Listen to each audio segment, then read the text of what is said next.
நம்ம இப்போ பார்க்க போகிறது வந்து ஜாயிண்ட் பயாஸ் எப்படி பண்ணணும்னு பார்ப்போம். 2 ஸ்ட்ரிப் எடுத்துக்கோங்க, பயாஸ் ஸ்ட்ரிப்ஸ் எடுத்துக்கோங்க. பயாஸ் ஸ்ட்ரிப் எடுத்து இதை எப்படி ப்ளேஸ் பண்ணணும்னு பாரு. சும்மா இப்படி வச்சு ரெண்டையும் ஒரே மாதிரி வச்சு பண்ணக்கூடாது.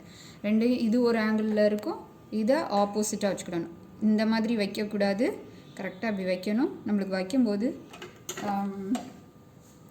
இந்த இடத்துல இப்படி ஒரு குட்டி ட்ரையாங்கிள் தெரியும், 2 சைட்ஸ்லேயும் ட்ரையாங்கிள் வரும். அதாவது எப்படி வைக்கக்கூடாதுன்னா இந்த மாதிரி வைக்கக்கூடாது. இது ஒரு ஆங்கிளில் இருக்கும், இது ஆப்போசிட் டைரெக்ஷனில் வைக்கணும். இந்த மாதிரி வச்சு இந்த இடத்துல இருந்து இந்த கார்னரில் இருந்து இந்த கார்னருக்கு ஸ்டிச் பண்ணணும். 1/4 inch சீம் அலவன்ஸில் இருக்கும். இங்கே ஒரு ட்ரையாங்கிள், இந்த இடத்துல ஒரு ட்ரையாங்கிள் இருக்கா, அதே மாதிரி இங்கே இருக்கும். இப்படி வைக்கணும் கரெக்டாக. இப்படி வச்சு இந்த கார்னர்லேருந்து இந்த கார்னரில் ஒரு லைன் போட்டுக்கோ. லைன் போட்டுட்டு அதுக்கு மேலே ஸ்டிச் பண்ணு.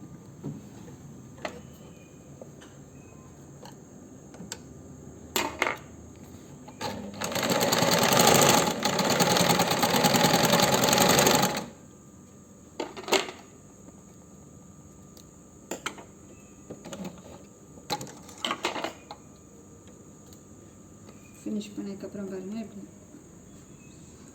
இருக்குன்னு பாருங்கள். இந்த மாதிரி இருக்கும். இப்போ நம்ம இதை ரைட் சைடு கொண்டு வரும்போது பற்றியா இந்த ஸ்ட்ரிப்போடது இப்படி இதுதான் கரெக்டானது. நம்ம கரெக்டாக பண்ணியிருக்கோம் அப்படின்னா இந்த மாதிரி இது ரெண்டும் ஸ்ட்ரைட்டாக ஒரே அளவில் வந்திருக்கும். இந்த பீஸும் ஒரே அளவில் வந்துடும். சரியா? இது ஜாயின் பேஸ். இதை மாதிரி தான் பண்ணணும். Next one